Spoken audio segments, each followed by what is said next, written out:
Hello, welcome to episode 55 of Fluffy Fibres, the French podcast in English, on sewing, knitting and spinning a handmade wardrobe from head to toe. Welcome everyone and thank you so much for joining me today.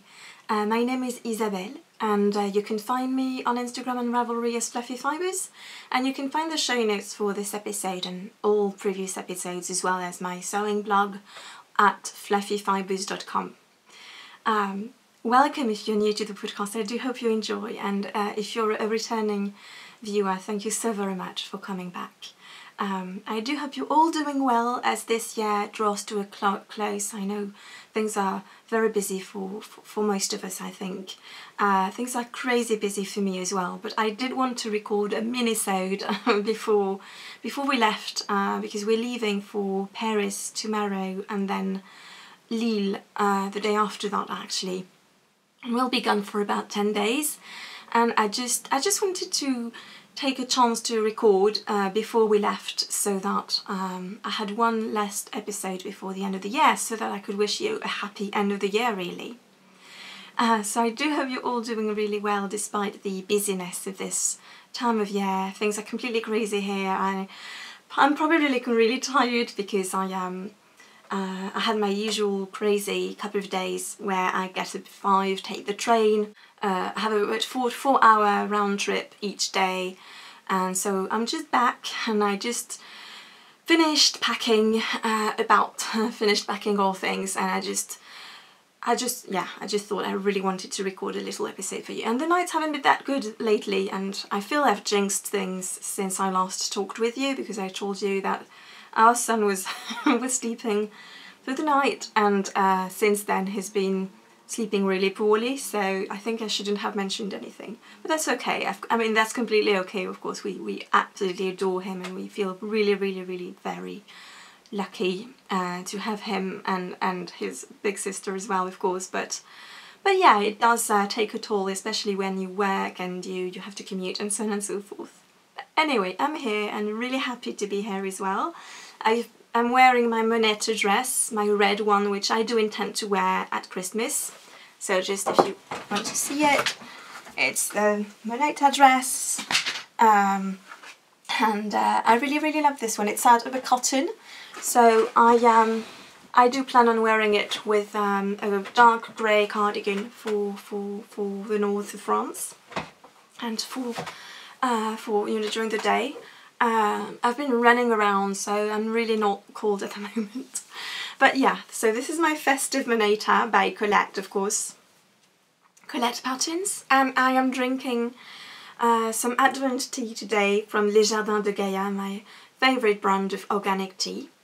And I am drinking this in a cheeky, naughty, early Christmas gift that I made myself. I went to the Christmas market, and every year they have this amazing stall of mugs and pottery, and I just adore this stall. And I'd never purchased anything for myself. I have purchased in the past things for friends or family, but never for myself. And every year I just fall in love with this mug, which you will be seeing a bit of lipstick here, but it has this darling little heart as well here, and just all these little hearts hand-drawn. And I just love the colour and everything about it. I love the shape as well. And so this year I felt it was the time for me to finally treat myself to a mug. And yeah, it actually happened after a particularly spectacularly bad night. And I don't know about you, but when I really have a very, very bad night, or a series of bad nights, that those are the times when I tend to splurge or treat myself more. But yeah, I'm very, very happy with this addition to my collection of mugs. And so yeah, I can't remember exactly what there is in this Advent tea, because I forgot to bring up the package. But it's there's caramel and chocolate or cocoa, and really, really lovely things in there. It's a very yummy, yummy tea. So, I did want to mention that I had planned to record a sewing episode, and I promised you that last time I recorded.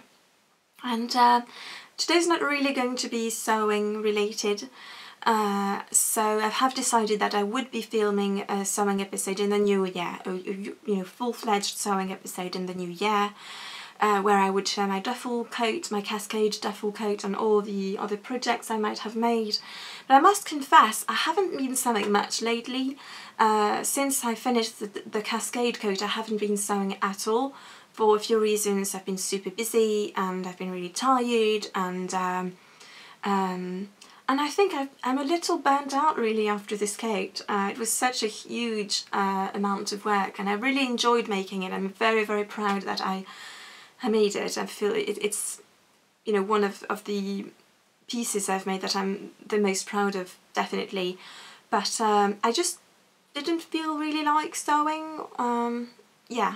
But I definitely know that in the new year I will be full of energy again and full of new ideas for projects. So that will be really lovely. One of the things I want to do is the juniper cardigan with my friend Tracy of The Passionate Spinner. Hello Tracy!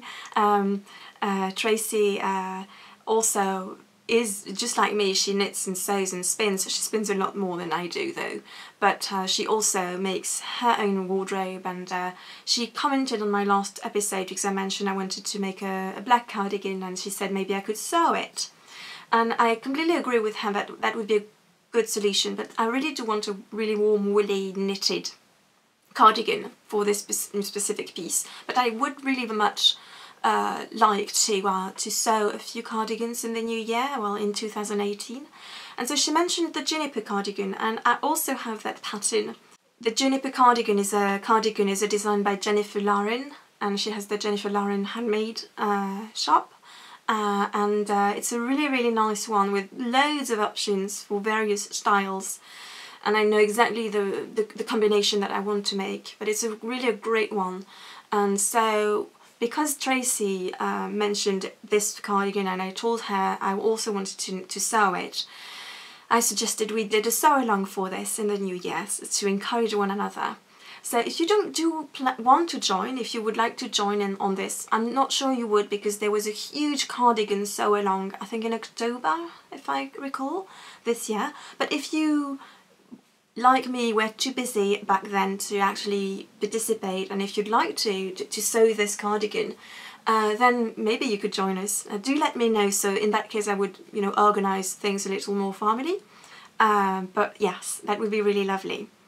And as regards the Cascade coat, I do plan on sharing details on this soon, well, next time I record. But if you're feeling a bit frustrated because I haven't yet shared anything on the podcast about it, I wrote a lengthy blog post about it, you know, stating my experience of the pattern, the alterations I made, etc, etc, and there are loads of pictures over there of every detail, the lining, the inside of the hood, on, you know, pretty much everything you might want to get a look at, I think.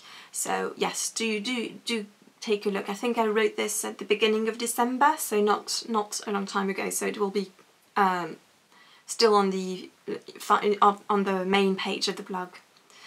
So now, yes, this episode, if you're new to the podcast, I'm usually very, very organised when I film. I have segments and it's all very structured, because that's the way I roll. My brain works in sections, in in structures. My thought is always very structured. But this time, for the first time I think since I ever recorded an episode, I'm just flying by the seat of my pants because I am so very short on time, and I'm really seeing this particular episode as a mini-sode, not a full-fledged episode. But there were, yeah, definitely a few things I wanted to share. The first one being Dani's new design, first design, her sock design, and I'm sure you've seen it on Instagram. Hopefully you have, or on Ravelry. It is absolutely lovely. It is called "'Twas the Night Before Christmas." I will share a picture on the screen, and it's just so perfectly Dani, isn't it? It's just so her, and so delightfully delicate and cute, and just perfect, isn't it? I just love that it's graphic but very delicate and delightful at the same time, with these this Christmas tree. And Dani shared on one of her vlogs, Vlogmas vlogs, the process behind it, and I just loved hearing about that. because this of course is in honour of the Christmas Eve cast-on, which was a tradition that Dani has had for many years, and that she generously shared with all of us when she started podcasting a few years ago. And now we're all, I mean, all those of us who wish to, but many of us around the world now participate in the Christmas Eve cast-on by casting on a sock. And so this is her tribute to this tradition, and so the sock is meant to be, you know, have some interest at the beginning, but not too much, but still, you know, a bit of interest, a bit of detail, and then once you've turned the heel, it's very smooth sailing with minimal detailing, and so that, you know, because Dani has a quiet Christmas Eve and then a more busy Christmas and I guess Boxing Day as well. The idea is that when you're more busy on Christmas Day, when people are visiting or you are visiting people, then you hopefully you've reached this part of the sock, and you can just you know, knit without having to pay too much attention. So I really loved this idea. I'm not sure I'll be able to knit, you know, to turn the heel on the Thursday, because I'll have a really busy Christmas Eve actually. I'm travelling on the morning to my family, and so I will have the train ride on my own, because Seb and the kids are joining me later. They're spending a bit more time at Seb's parents', but I had to be at my family home earlier. My mum wanted us all just her children, on her own and on our own as well. So I'm not sure I will have that much time, but I know I will, and I know I will enjoy very much casting this on Christmas Eve. And so before I show you the yarn I've selected for this, I did want to mention that first of all, Dani very kindly gifted me the pattern, which just completely made my day. And I was about to purchase the pattern. I wanted to purchase the pattern in the evening, you know, whenever I had a minute to myself, when the kids would be in bed. But she beat me to it, and she gifted me the pattern. And she also very generously offered a copy of the pattern to one of the viewers of the podcast for a giveaway, which is really lovely. So I will be opening a thread on Ravelry for a chance to win a copy, and I'm not quite sure when I'll be closing the thread, because it depends when I'm able to edit the podcast and put it out. So we'll see, but it will be, all the details will be in the Ravelry thread for this little giveaway. And there will be a prompt, and the prompt will be simply to share one thing about the festive season that brings you joy. So something, you know, general, or a specific tradition, or, you know, whatever. Just so that we all share in the joy together. So yes, so the yarn I'll be using for my Christmas Eve cast-on, for my Twas the Night Before Christmas socks, I've already caked up, because I just, you know, I just packed for my travel, but I caked up my glorious skein of a Hermespoon House Christmas at Hogwarts that I shared with you I think a couple of episodes ago on the podcast, and it was such a joy to skein this up. I'm going to focus on the skein so that you can see just how stunning it is. So there you go. Isn't that just glorious? And I had such a lovely time just skeining this up because of all the speckles, and so I really took my time just gazing at it as it was spinning on my umbrella swift, you know. And I just completely love it. And it's BFL, which is my favourite base. It's plump BFL, so it's BFL with nylon. And as is usual for me, I did two, yes, I need to refocus, sorry. So, as is usual for me, I caked it in 2 seconds, 50 gram cakes, because I like to knit my socks concurrently. So yes, I'm very excited about this. And this is just, so this is a bag that I made years and years ago that I really love, out of the French Toile de Jouy.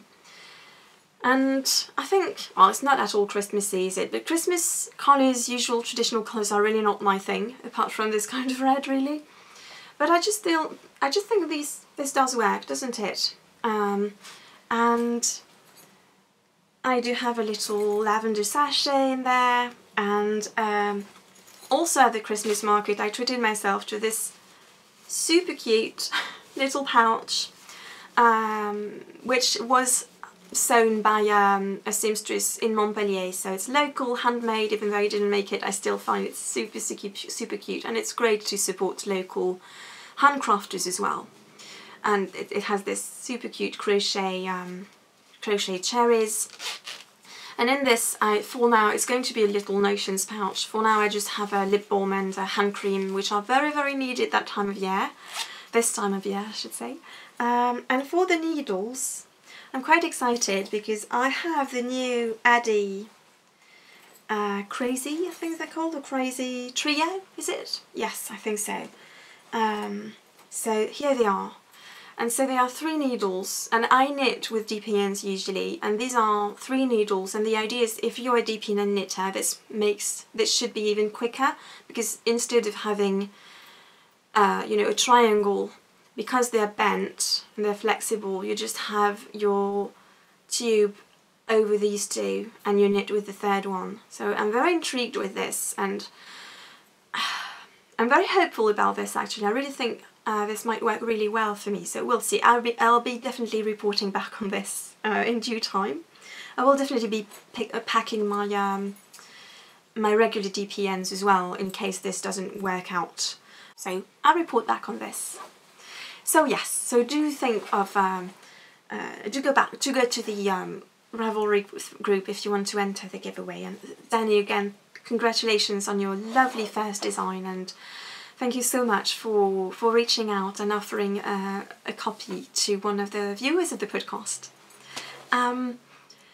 So talking of exciting new things, first of all, I did want to update you on my sewing, on my knitting though, just very quickly, because I'm almost done with my Kadzahana jumper pullover. In fact, you know, last time I recorded I told you I'm not going to take that on the train because it's going to be so huge, and I didn't. I took I knit a sample for my upcoming black cardigan, my Abria cardigan, but this week, because I so very much want to be done with this for, you know, by tonight actually, so that I don't have to knit, you know, so that's psychologically it's done before I leave, and I don't have to take it with me to finish it, and then I can cast on my lovely Abria cardigan you know, during my holidays. But so because it's so very huge, so here it is. So I'm almost done with the second sleeve. So let me show you. So this is the first sleeve. I can't even remember where I was last time. I think, yeah, I had only started the first sleeve, and so I knit the entire sleeve, and I tried the trim that is suggested by the pattern, that the pattern instructs you to do for the cuff, and it looked so strange, so I'm not sure why. I'm not sure if it was my gauge or something, but it just didn't look right. So instead I ripped that out and I just mirrored the hem. So this cardigan, this pullover has this circular yoke. I made it really long, like a tunic to wear over leggings when I'm working from home and I want to be cozy. So it has this beautiful regular circular yoke with this wild oat stitch, and it's super long. It's so long you can't even see it. There you go. See, it's super long on me. I really love this colour as well. The yarn is De Rerum Natura Gilliette, which is an ethical, ecological, local merino from central France. And the shade is Aster, and I just love it. And it makes me think of Kristin every time I look at it, because this is so very much her kind of shade. Hello, Kristin! But yeah, Kristin of Wool and Vine Yarns, of course, and the Yarngasm podcast. And so at the bottom you have this very interesting kind of ribbing, but it's actually slipped stitches, but it's kind of the same thing that you have here, but just organised differently. And so I just mirrored this at the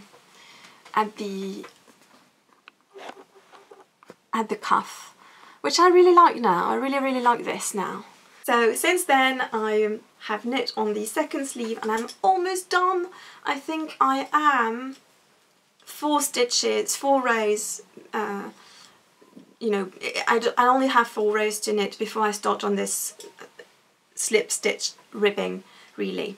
So I'm pretty hopeful I can manage to finish this tonight. But yes, this has meant I have lugged this project along this week to wear, which was completely ridiculous. And that is why, because it was so huge, it doesn't fit into any project bags. And believe me, I do have huge project bags, but it didn't fit in them anymore because it's such a huge project. It's worsted weight. I'm knitting this on 5.5mm needles, which I completely forgot to tell you last time. And it's worsted weight yarn.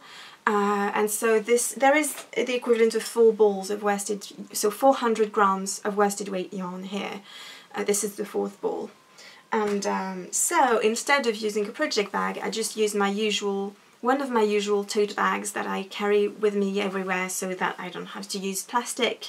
But also, you know, I can carry my lunch in this when I go to wear, because it travels. It is a very well travelled bag, but yes, it is my keep calm and read Jane Austen tote bag, because of course I knit this. Of course I do knit this, and I need everyone in the world to know that I'm a Jane Austen fan, and especially I want everyone to be inspired to read some Jane Austen. So yes, and of course at work everyone gets a kick out of this, obviously. But yeah, I love this. I love this so much. It makes me smile every day I use it. So yes, I'm very hopeful to finish this tonight. Then it means I am allowed to, I allow myself really to peacefully cast on my Abria cardigan in my beautiful black Wensleydale by West Yorkshire Spinneys, which I'm really excited about because I did knit a second sample on 3.5mm needles, and the sample is glorious. It is just incredible. It's squishy, and it has this lovely halo, and it bloomed when I washed it. It's just going to be amazing, and I'm so excited about that cardigan now, and I just don't care at all it's black, because it's just going to be wonderful. And I'm knitting an open front cardigan anyway, so I know it won't be that long to knit. I do want long sleeves, but it's going to be a rather cropped cardigan to wear over my dresses and so on, so I don't think it will be that much of a long-term project, you know.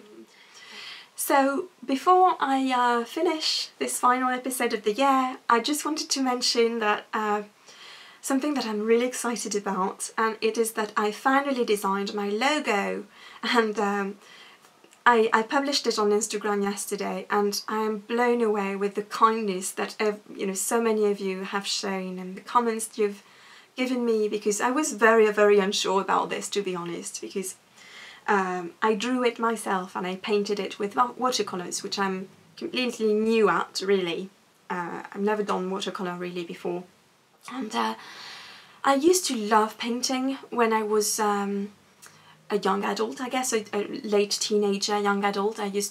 Before I really was into sewing and fibre arts, I painted a lot with oil painting, and I just miss it. I really do miss it, but I feel I've lost everything, you know. I don't even know how to draw anymore, and so for the longest time I just didn't have any confidence in myself, and Seb kept telling me, you should just do it. It's not true, you don't know how to draw. I'm sure it'll come back really soon, really fast. And actually for the longest time I had asked Seb to do my logo because Seb draws amazingly.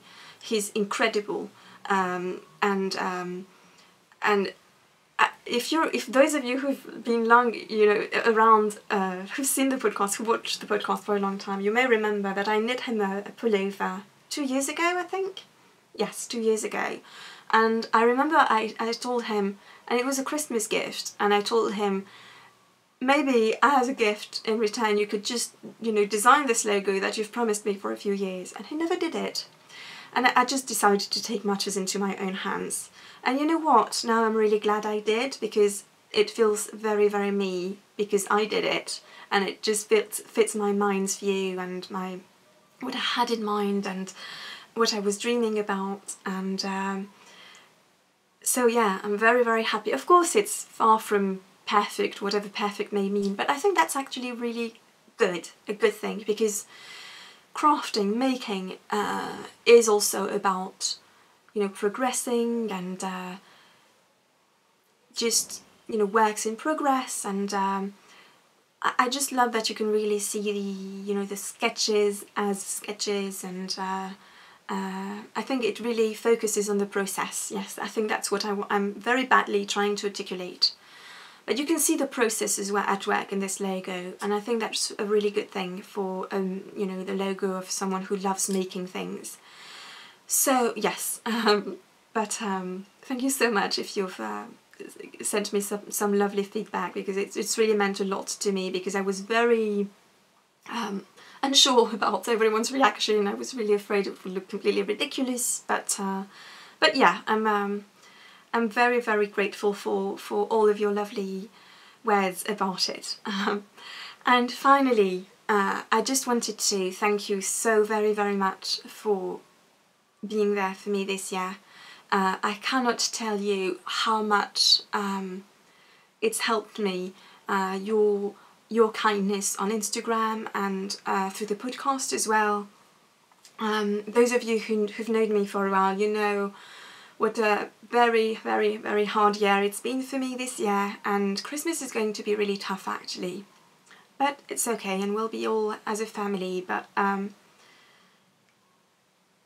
having my making, but especially having all the interaction that we have through our making, thanks to Instagram and YouTube, the podcast, and it's helped me so much. I feel it's one of the major things that have saved me this year. Family, my children, and making, but especially sharing together through our making. It's truly saved me this year, and I cannot express how thankful, how grateful I am for all the support. And I haven't been able to respond to everyone who's sent me a message this year, because sometimes it was just so very tough to talk about it, and so if you haven't received a response, I hugely appreciated each and every message, but at times it just was too hard for me to talk about it, so, but I'm hugely grateful to each and every one of you who has reached out in some way or other this year. Yeah, so I just wanted to say, I'm very busy, and sometimes it's really hard for me to put out a podcast. It's really hard for me to be regular. I have a very busy job. I commute, as I said, and I have 2 children who are quite small. So it's a very, very full life. But I did want to tell you how hugely I enjoy the podcast and sharing with you, and how much it's bringing me because of the dialogue that it initiates. So yes. So that is why I really wanted to podcast today, to tell you this, and to wish you all a very, very happy, festive, peaceful end of the year. And to those of you who, like me, will have a tough end of the year, you're not alone, and I hope you can enjoy the love of other people who are close to you, and concentrate on this. And I hope you do find some peace in your making the way I do. So happy Christmas, friends, and until next year, I hope your making gives you joy. Bye.